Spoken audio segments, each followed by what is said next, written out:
On this episode of Just Informed Talk, the latest news set of Q posts tell us about an incredible conflict going on internally behind the scenes in our government that's going to come to the front and center stage tomorrow as the convicted felon Michael Cohen goes to testify before Congress. Plus, we're going to look at tweets from John Brennan and much, much more. Hi, I'm Craig. Welcome to Just Informed Talk. If you guys haven't, please come here to the landing page, click the big red subscribe button, make sure you hit the bell for notifications, and make sure you hit the like button if you like what you see here. Now, this is where we're going to pick up. We're picking up at Q Post 2899, and where we left off was Q Post 2898. This is where we left off here. If you guys want to get caught up, I always tell everyone, come back here, watch these videos, share them on your social media. That'll get you caught up. If you don't know what QAnon is, watch this video. I had somebody write me an email saying that this video wasn't showing up on their page or something. I'm still looking into that, but you can find this video just by searching the title as well if you want to see it. So this is where we're going to begin. We're going to begin right here with this latest set of Q posts, and they're actually quite telling. What do they have to do with? It has to do with this story right here. We have three actual senators coming forward and saying they're going to vote for legislation, a resolution that's coming through Congress right now that'll block President Trump's declaration of an emergency on the southern border. So take into account that there have been different senators along, down the line who have basically come out and said that this executive order is dangerous. The emergency power that's being enacted is reckless and it's an abuse of the power. But the reality is as we all know, every president before President Trump has declared several emergencies, and there's no reason why this shouldn't qualify as one, because if you guys will remember, not more than a couple months ago, the Democrats were going crazy about the quote-unquote crisis on the border when it came to underage illegals trying to enter our country and then being put into holding facilities or holding cells while they figure out what to do. That was an injustice that needed national attention for weeks on end. But now, as soon as President Trump actually wants to declare an emergency, try to do something about it, now all of a sudden there is no emergency, nothing to see here. So it's the complete hypocrisy of the left. That's where we begin. And this article kind of outlines the rhinos that exist. And if you don't know what a rhino is, it's RINO. It's an acronym that means Republican in name only, meaning they are not really beholden to the true conservative values and probably more beholden to either the neoliberal progressives or the neocon factions, or the neoliberals and the progressives or the neocon factions. But that's where we're going to begin. It says Senator Lisa Murkowski, we all remember her from Alaska, after this infamous photo that Q gave us, where you have Dianne Feinstein, the senator from California, basically confronting her after Murkowski came out in favor of Justice Kavanaugh in that whole debacle that happened. As you remember back that time when we first got that post from Q, which was on September 27th, I believe, was the exact date of the original post. Excuse me, as you can see right here, this one is definitely the first time we got this picture. It was from Q talking about Feinstein, threat to Murkowski, evil be gone, and gave us this picture. All right, interesting. So now we have the same picture coming back again with that Hill.com article, and it says puppet and puppet master. And you guys, I think, get the gist of what's being insinuated here. There's multiple angles of this picture. Yeah. So you guys see what it is. I mean, the fact of the matter is that she was obviously getting some kind of tongue lashing from Dianne Feinstein, and that's exactly what it's meant to portray to us here, I guess, on the Q board. So the next one here is this post from Q, which actually shows Spike Lee with President Trump multiple times, embracing him as a friend and all this stuff. And it's so funny and true. It's like, exactly when did Spike Lee find out that Trump was a racist white supremacist? That's a great question, considering all the times it seems like they were pictured here together as being buddy-buddy, chummy-chummy. Hey, let me get a picture with you, Donald. I'm sure Donald wasn't asking him for these pictures. I have a feeling it was the other way around. So, yeah, I mean, and then Q just says basically truth versus lies, the propaganda war for your mind, Q. And the media is not going to report on this. They'll only report on the virtue signaling ignorance that goes on at these award shows where they get up and give these just completely nonsensical speeches where they stammer through them without any idea of what the real issues are behind what they're trying to display, other than to portray the narrative that they think is exactly the truth. So, and virtue signal about how much better they are than all of us because they take into account these perceived injustices. But that's for a whole nother video, I guess. So here's the next one. And this one's the one I kind of want to focus on because I think it's really telling about what's going on today behind the scenes. And, you know, if you guys want to stick around, at the end of this video, I have a breakdown from this wonderful young journalist named Magdalene Rose of how Alexandria Ocasio-Cortez is connected to Bernie Sanders and how his cohorts basically were the ones who ended up recruiting her from being a bartender into becoming this political figure because they wanted to rebrand the face of socialism by putting a young face on it. And Alexandria Ocasio-Cortez happened to win her election and was thrust into the spotlight. So it's a great report. We're going to watch that at the end. So you guys are going to stick around, but let's see what they're trying to do here. It says, internal civil war, and I think this is in the metaphorical kill box because we're trying to stop that, right? It says all-out assault against the duly elected president of the United States. That's self-explanatory. We have never experienced anything like this in our history, treason and sedition at the highest levels of office throughout many departments, federal and foreign and domestic. And this we've seen in all types, in every sense of it. You have our domestic agencies with the FBI, DOJ, and former White House administrations being involved in some of the most corrupt scandals you ever saw in your life, it would seem, according to multiple allegations. And you have foreign interference where you have the allegations being made that, you know, there was this complete foreign influence in how these dossiers were created, the Steele dossier. How was it funded? Who were the big players behind? A lot of them came from these foreign intelligence services. So that's something to look at. Propaganda arm, fake news media of the Democratic Party in full attack mode.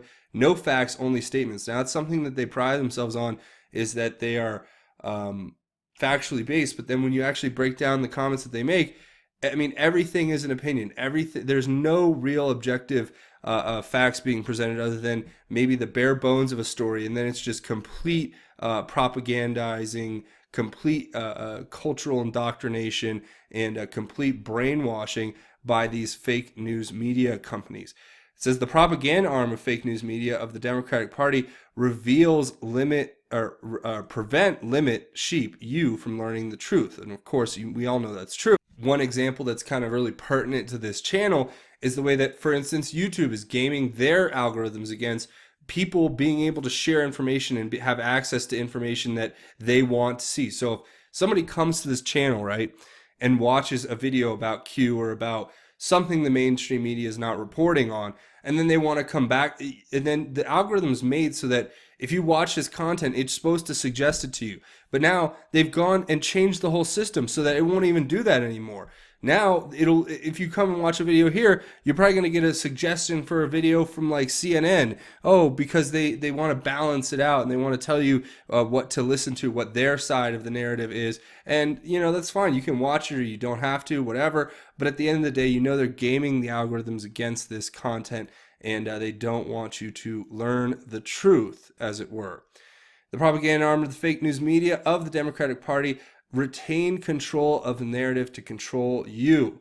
And yeah, 100% true. It's all about control. It's about controlling information, controlling the masses, controlling what most people will think with these basically these incredible institutions that have been built up over the last few decades, especially in the media and in politics and in government, to where you can't even, to go around them is almost an impossible task, but we're taking it on gladly. But at the same time, you see what's happening. It says the House Democrats in full attack mode, no facts, only statements. We all know that. The Senate is in full attack mode, no facts, only statements.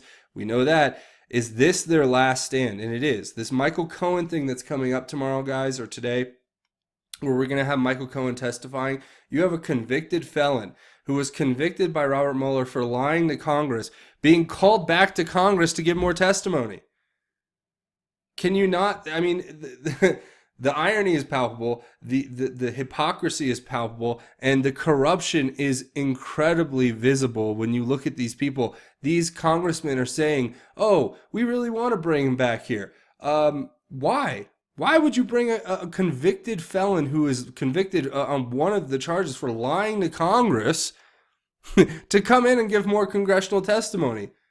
Oh, I know. Is it because you want to take those lies that may be put forth in the future testimony and use them against the president to basically smear him, defame him, and basically try to get him either impeached or have him lose the next election?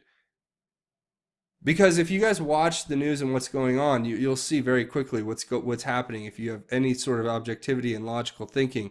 But anyway, it says fear of prosecution, fear of the public learning the truth, fear of losing power, bribes, blackmail, threats, etc., all being deployed. We are at war, Q. And this is incredible. If you guys don't, believe me that this stuff is real and what Q is saying is very real, there's an incredible documentary that just came out a few days ago from Tommy Robinson. You guys know him as the activist over in Great Britain who does incredible work, who I very strongly support. And he has done this incredible documentary that outlines exactly how the fake news works, how they basically threaten people, they bribe people, they use these subversive tactics, they lie, they cheat, they do whatever is necessary to get the story that they want to portray. And I'm not going to tell you about everything in this documentary because you have to watch it for yourself. It's probably one of the most incredible ones I've seen in a long time. And it's of Tommy Robinson exposing this fake news reporter from the BBC who's trying to make this documentary. But it's an incredible story where people around Tommy were being threatened and how they were being blackmailed, it would seem, according to allegations, and how basically even these reporters were caught on hidden cameras in their own words talking about like making up news and how they could get former associates to lie about Tommy, and it's like the craziest thing you ever saw in your life. And right after this comes out, of course you have this right here. Excuse me, I have like all these crud. But it's Tommy Robinson was just banned from Facebook and Instagram because it's organized hate. And I don't even know what that means. It's obviously an attack on freedom of speech. And this is the guys they use, but you have to watch this. I'll leave this link. I'm going to tweet this out. Go find this video. It's called Panodrama, and you can find it on YouTube. It's up on Tommy Robinson's page. Look, you got to watch it because it explains everything that Q's laying out here and how it works, and it's incredible. So I would say go watch that. The next one here is obviously this post, the 6 explosive uranium-1 facts that Secretary and that explain how Secretary Clinton betrayed this country. Now, this is obviously, these are allegations, and I'm going to make that very clear, but I'm going to read through this little fact sheet or allegation sheet, whatever you want to call it.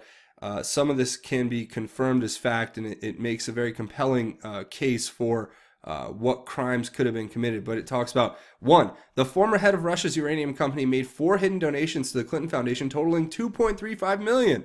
2, Bill Clinton bagged a $500,000 speech in Moscow paid for by a Kremlin-backed bank. 3, the FBI has uncovered evidence that Russian nuclear industry officials engaged in bribery, kickbacks, extortion, and money laundering. 4, the Clinton Foundation received $145 million from foreign investors involved in the uranium deal. 5, the FBI agents have an eyewitness and documents to support the most explosive parts of the Uranium-1 story. And 6, Clinton mega donor Frank Holmes lied about selling Uranium-1 before Clinton approved the Russian transfer. That's just a few facts. That's a few interesting facts surrounding this case. And the allegation is that there was a betrayal on the behalf of Hillary Clinton. But no investigations really gone into this. No indictments are being drawn. Nothing's really happening unless it's actually happening behind the scenes, which is something I believe that Inspector U.S. Attorney John Huber and others have been conducting these investigations behind the scenes for quite some time.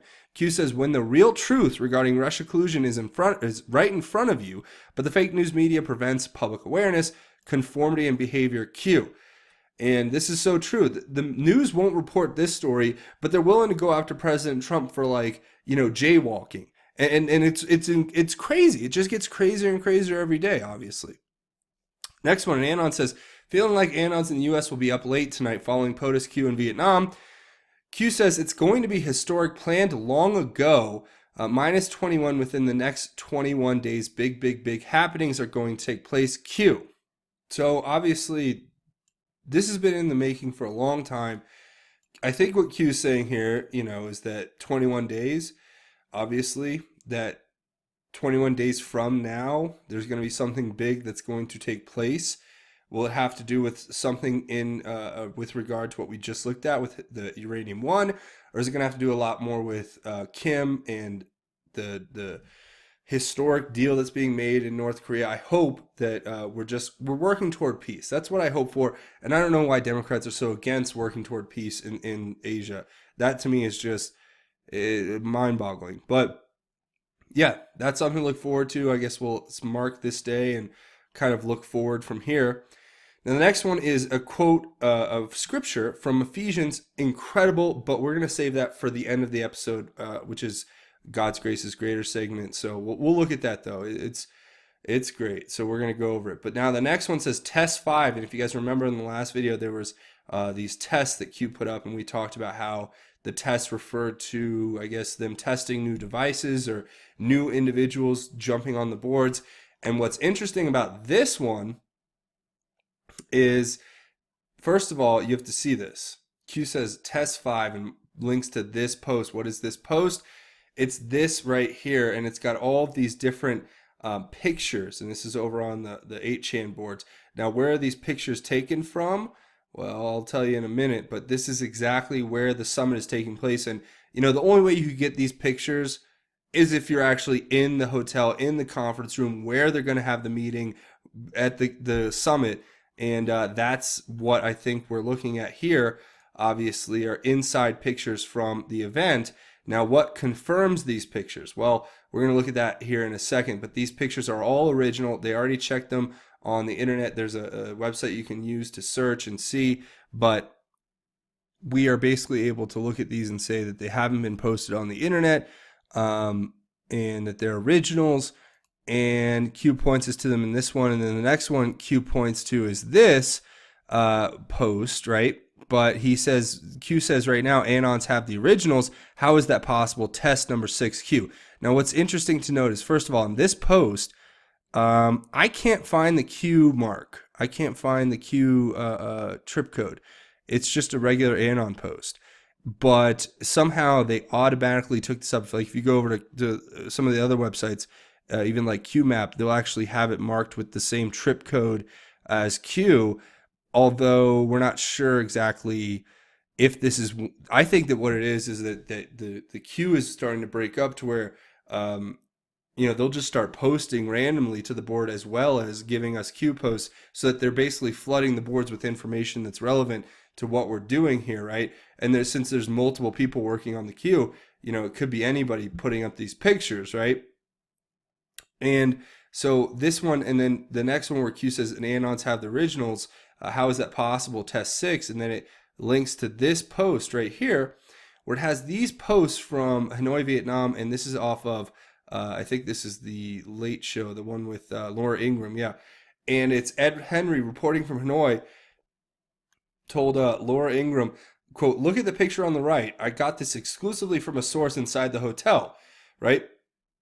And the pic is related from my TV. This is what the Anon is saying. It says, I had to rewind and listen again. Sorry for the poor quality. But as you can see, the picture right here matches up exactly perfectly with these pictures right here, portraying this exact same room in this exact same hotel where this is all happening. This summit, the meetings will be happening between the president and Kim Jong-un. So yeah, just another proof of Q, guys.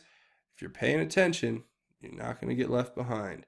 And then the next three are ones I'm gonna have to leave to like Serial Brain 2 or something, because I'm sure they have something to do with the Gematria, or they have to do with multiple devices being brought online. That's one of the theories that's out there. I think that's very possible too. Is that these tests are that, well, it could be, that's one possibility, right? That it's multiple devices being brought online by multiple different individuals who are running the Q account, Q posting board. But also, it could be, a lot of Anons pointed out, since all of these were basically really close to one another, they're trying, as you can see, they're all within 1 minute, and they're trying to get that 000 delta, meaning to have the posts actually post at exactly the same time from President Trump's Twitter to the Q board, to have to how to line that up, because there's this within a 1 second lag. So if you have two phones, and like as Q said, you have two cell phones. Say you're sitting in the Oval Office next to the president. They're two military encrypted cell phones, and one's got the Q app open, one's got the Twitter account open, and you hit send and post at the exact same time. There's still like a 1 second, uh, within a 1 second delay. That means that you're never going to get the exact same, or in 1 minute, I should say, 1 minute delay, that you're never going to get the exact same second for 00000 delta. So that's what I think that's referring to. And of course, as I promised, we're going to look here at americasvoicenews.com, where this incredible report from Amanda Head and Kyle Olson, where they interview Magdalene Rose, it talks exactly about Ocasio-Cortez and how she got involved with Bernie. It's incredible. I'm going to share this. And we'd like to welcome to the show Magdalene Rose. We've had her on before. She's wonderful. She is a conservative social media vlogger and influencer, and she has done some digging regarding Alexandria Ocasio-Cortez and the brains behind her, because let's face it, the brains within her don't really function properly. But Magdalene, welcome to the show. Thank you so much for having me. Our pleasure. Okay, so give us an idea of what you have found regarding, the ideas behind what she is proposing, especially in the Green New Deal, her connection to Bernie Sanders' campaign, which is not really any surprise because they are both very socialist. But tell us what you found in that. Sure. I found that not only did she not really want to do this job, she didn't seek to become a congresswoman. The person behind her is her chief of staff, Sakit Chakrabarti, and his organization, Justice Democrats, is what's responsible for her rise. He is the one who originally spoke about the Green New Deal in 2016. And what's really interesting about him is he has held several high-profile tech jobs. He's one of the founding engineers for Stripe. He went to Harvard Computer School. He was an intern at Apple. And in 2016, he was the head of technology for Bernie Sanders and worked to secure him primary wins. So when Bernie Sanders lost Sakit, there's a lot of articles that say he was depressed, he didn't know what to do. He founded Brand New Congress, and Ocasio-Cortez's brother actually nominated her to Brand New Congress, which was an organization that sought to replace what they thought of as stagnant Democrats. Her brother, who is a socialist, who's very proud of that, nominated her for this organization when she was a bartender, very similar to how families and friends can nominate girls on The Bachelor to date The Bachelor. And Sakit went and saw her and convinced her to stop bartending, basically by promising her this, great future that she doesn't really have now. I mean, she's sort of daily the laughingstock of America, and her ideas, while she might actually be a liberal, in college she was a supporter of William F. Buckley. She was a fan of capitalism. She's very charitable. So Sakit invented her with Corbin Trent, who's the spokesperson of Justice Democrats.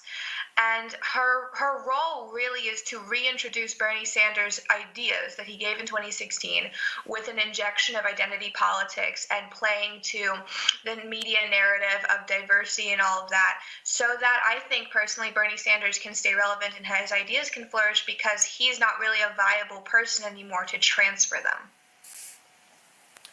So you're saying that he basically recruited her to run and she is sort of the what would you say, the most famous person of the Justice Democrats?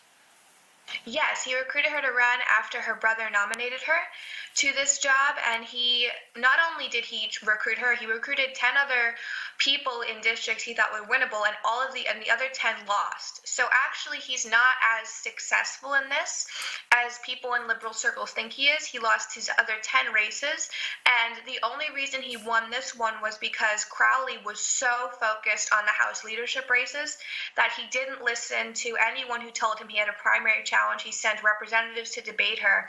And because it's not a majority white district, they really identified with her and they saw him as being elitist. So Sakit sort of got a gift in Crowley's incompetence. But not only is this woman just a mouthpiece, she's not somebody who even once presented with the opportunity actually wanted to do it. He had to convince her to run. He had to explain to her that he was going to make sure to take care of things. Her House floor speeches are not written by her. They're written by Corbin, Trent, and him, and Sakit is the author of this Green New Deal. So it's an easily buyable story because you've got to have a young face to this socialist movement because, I guess Bernie essentially needed a puppet, someone to be on the front of the curtain so that the wizard of socialism can operate behind the curtain. But is there any tangible evidence that we can use to expose this? Because, again, it totally seems feasible, but is there any type of documentation, communications between the two, between their campaigns or anything like that to present to the American public?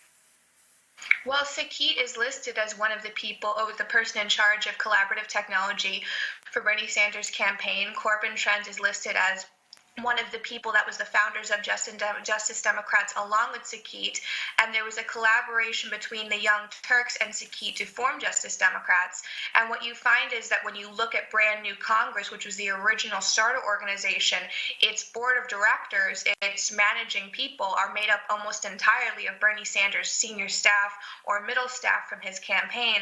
And within Justice Democrats, there is documentation for when she was nominated by her brother, the same with the brand new Congress. And what's also interesting is that the other two people that Justice Democrats backed were the woman from Michigan and Omar, who's in trouble for all the anti-Semitic comments, were the other two candidates that they backed. So if you look at who Justice Democrats has had a relationship with in primary season, you will see proof that they not only were involved with those two candidates, they were the people running the ground game for them. So something you said earlier is that she has embraced, in the past, she embraced William F. Buckley and sort of, I'm guessing, by extension, free market, principles and those sorts of things.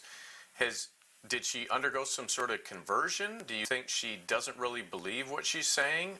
What do you think about that? I think that when she got out of college, she was not a very political person.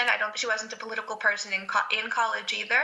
And I think that when Sakit presented her an opportunity to leave bartending, to leave all of this, she sort of, jumped on it. I think now she probably does believe what she's saying. I think it's sort of been indoctrinated within her, especially because she is so beloved by certain aspects of the media. I think it has made her feel like this is the right path. This is what's necessary. But I don't think she is as loyal to Democrats and to the upper leadership of the Democrats that people think, even within her own far left area of the party. And I think as time goes on, this woman's life has been destroyed by what's Sakit and Bernie and everyone have done. We will see her rebel even more against the Democrats and go even further left, which might end the Democrat Party.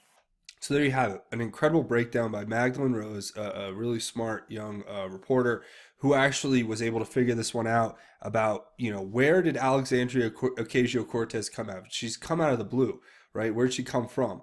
And that's her roots are basically the revamping of the socialist party's narrative driven by Bernie Sanders and his acolytes. So just keep that in mind in the future as we continue forward here. But another thing I want to talk about before we go is obviously this right here, the Twitter page for this individual, John Brennan, who is the former CIA director and lovably called the raisin-faced turd muffin here on this channel. But, looking through his last few posts, it's just incredible. But this one really stood out to me. Here's him basically talking about this op-ed that was put into the Washington Post. So he pens this op-ed, And then he tweets this out about how, quite unfortunately and dangerously, Kim Jong-un has schooled Mr. Trump in the art of the dupe.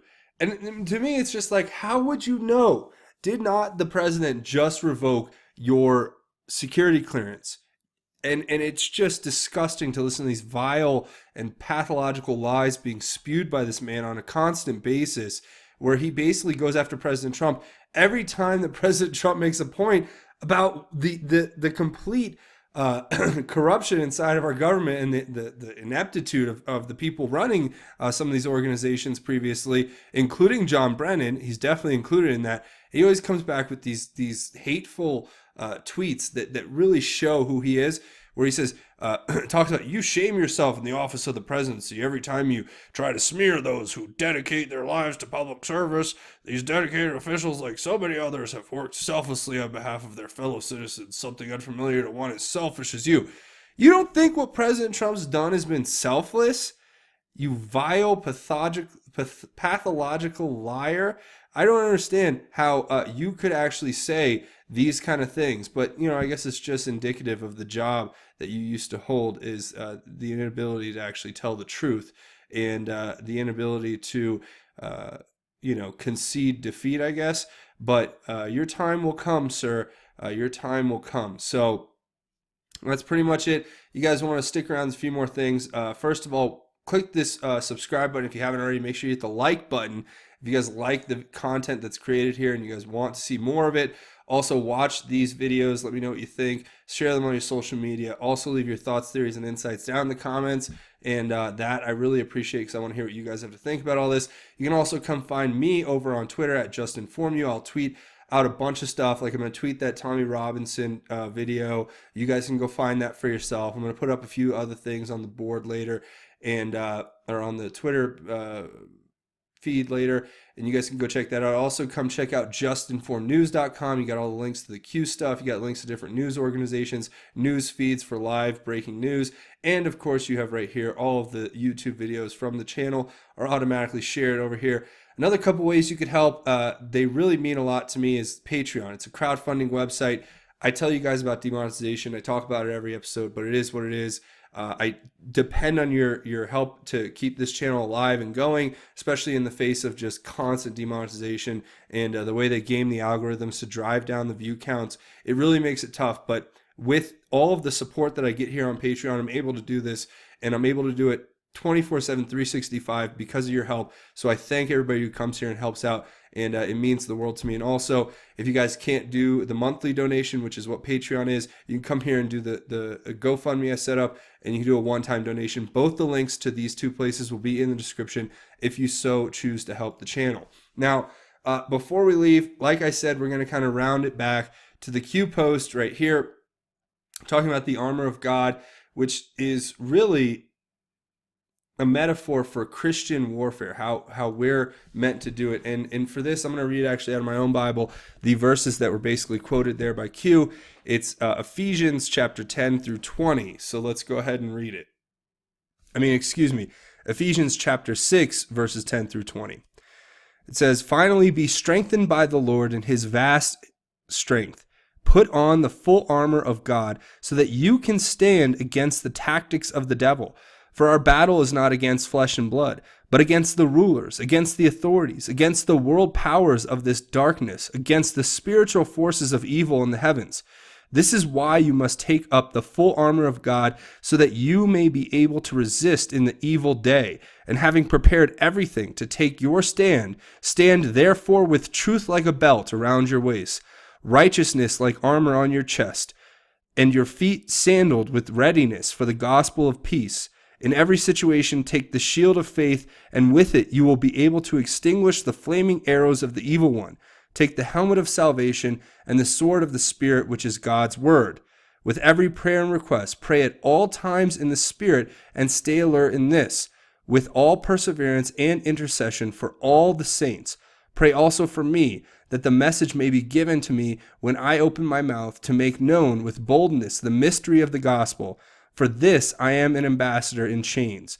Pray that I might be bold enough in him to speak as I should."